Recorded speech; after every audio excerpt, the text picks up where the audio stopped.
going to review the first two chapters of Morgan Housel's The Psychology of Money. The first chapter is called No One's Crazy, and the second chapter is called Luck and Risk.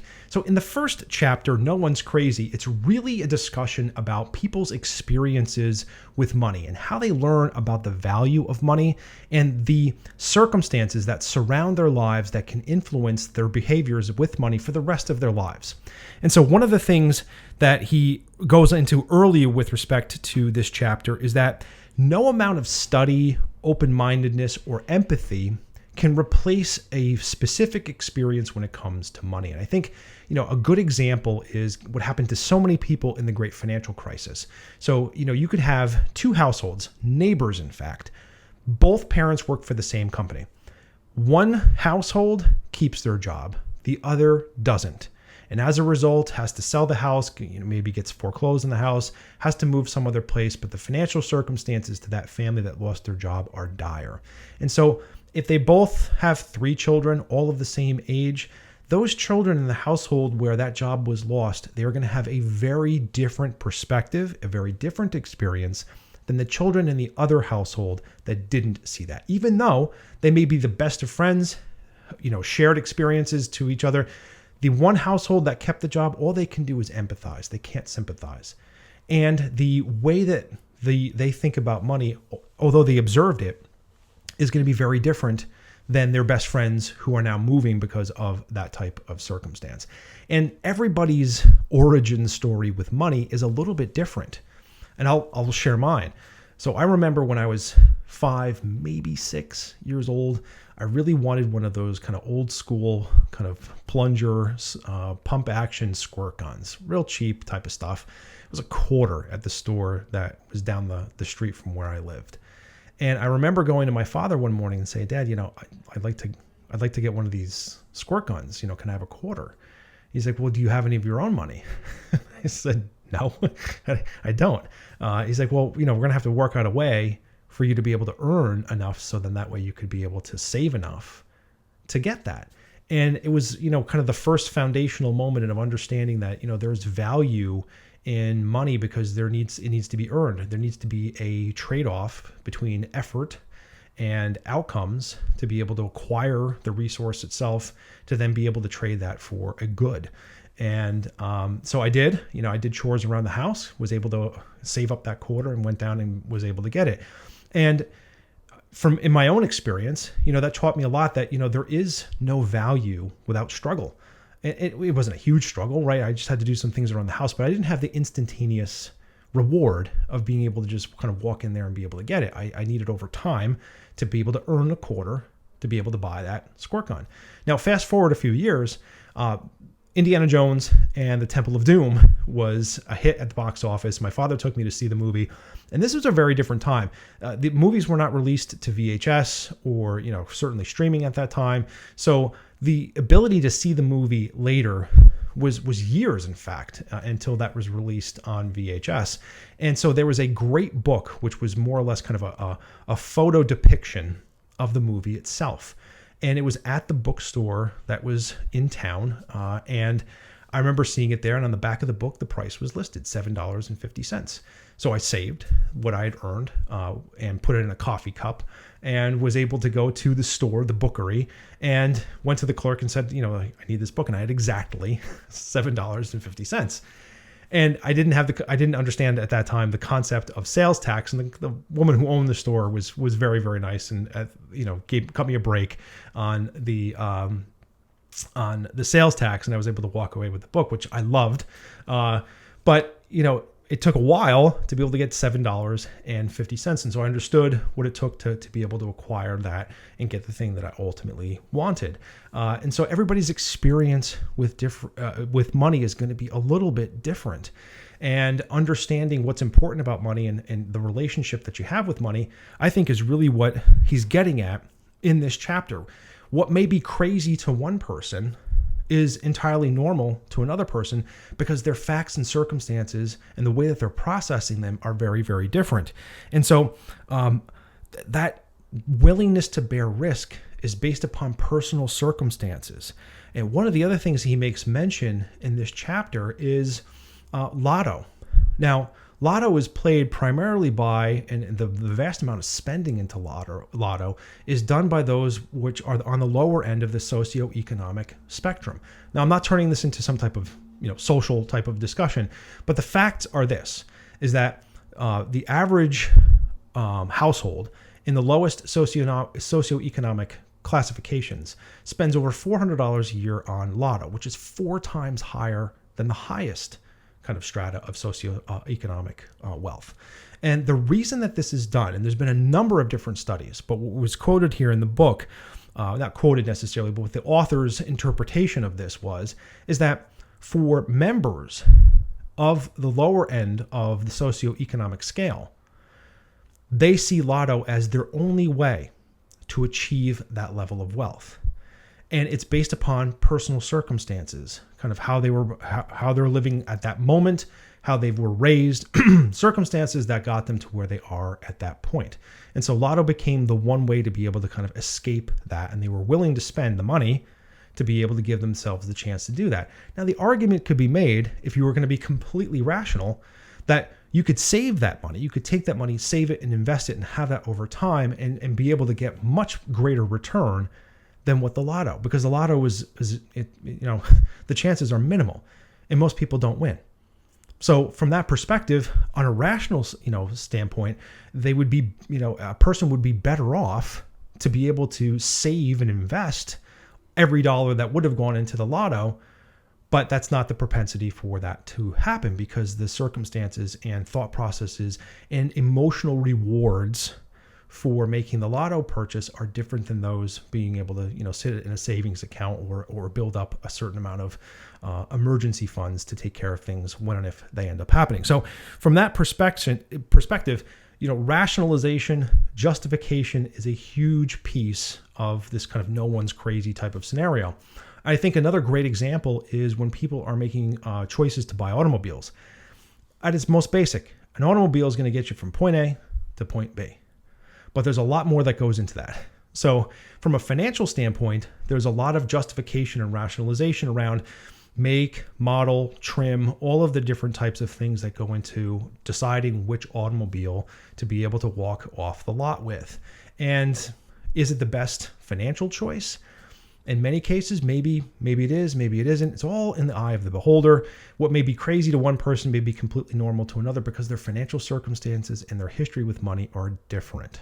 But I've seen in practice where, certain choices for certain types of items like cars and houses may not be necessarily the best financial choice that helps them with other types of things, but it gives them a certain amount of emotional reward given their personal circumstances at that period of time. And that's what makes it a very difficult type of reconciliation, because money is a relatively new concept to human beings. It's only been around for about a couple thousand years. And so us dealing with it's relatively new. And on top of that, in this economy that the world finds itself in right now, there's so much available, so much marketed, that making the distinctions and justifications and rationalizations for certain types of purchases need to be done very, very quickly.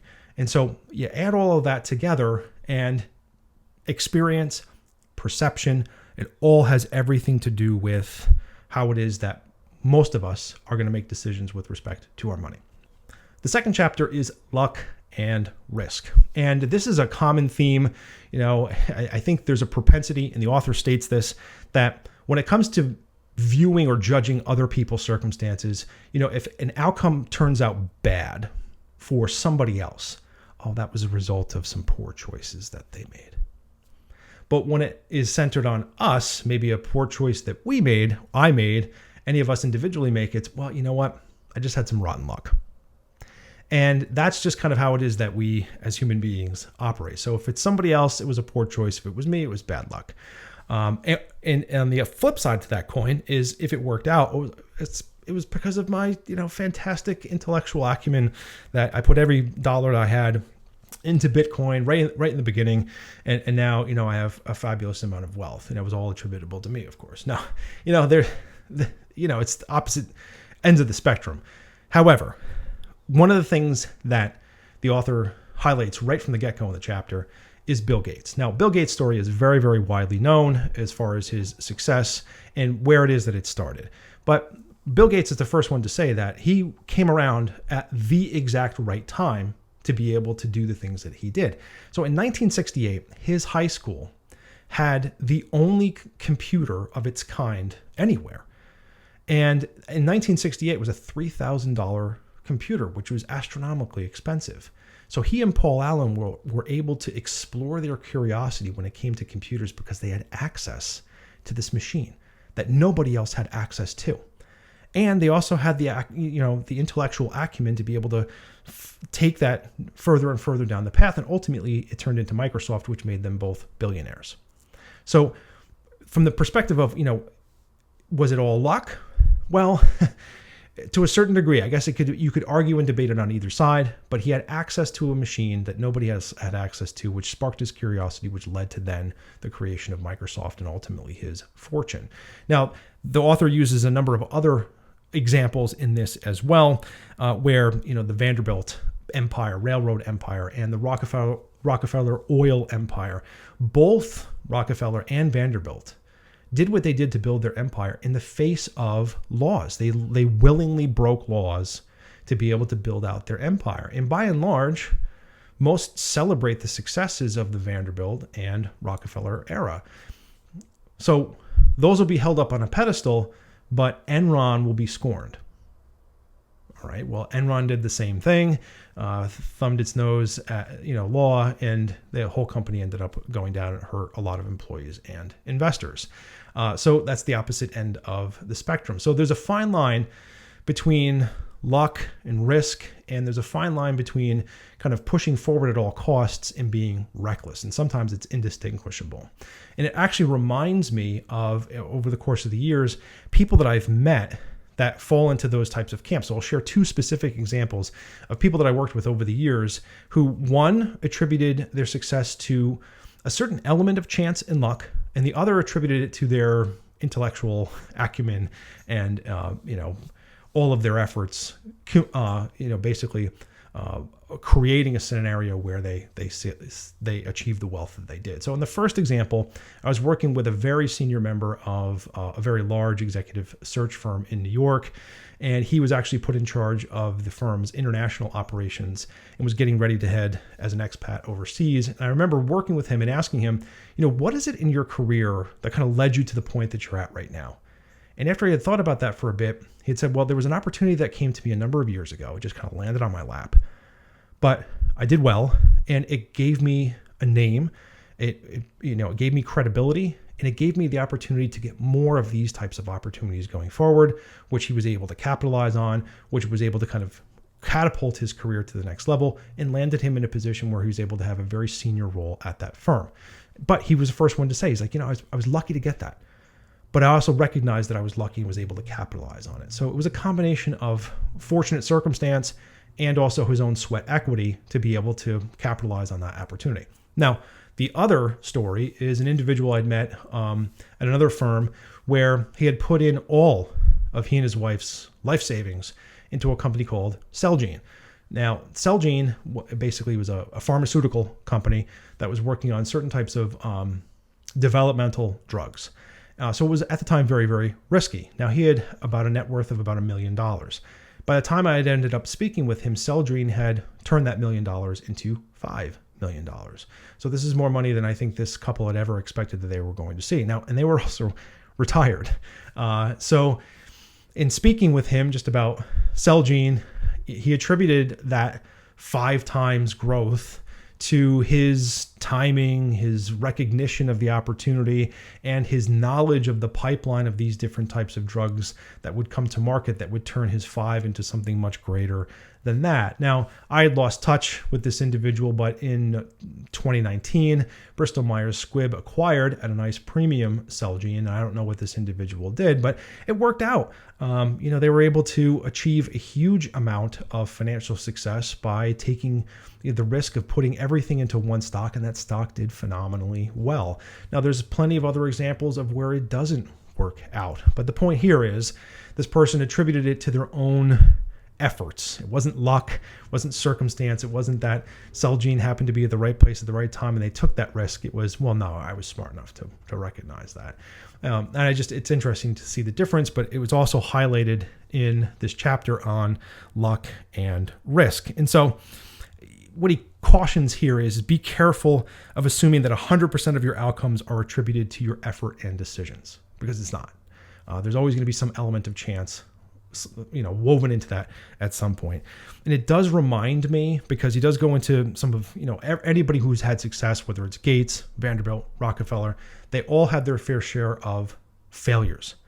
And Gates is the first one to say that I've learned more from my failures than I have from my successes. It reminds me of a quote by one of the historical leaders that I have just an absolute huge amount of respect for, which is Winston Churchill. And one of his quotes that I live by is, "Success is not final. Failure is not fatal. It's the courage to continue that count." And so for those successful individuals like Gates, Vanderbilt, and Rockefeller, they chose to move on through those failures. And despite those failures, learn from them and was able to build their empires larger and larger. And I think the rest of us can use that as an example too, to say, no, success is not final. It's not 100% attributable to our brain power and acumen. There is an element of luck to that. And on the flip side of that coin, when things don't work out our way, it's not all because we made a poor choice.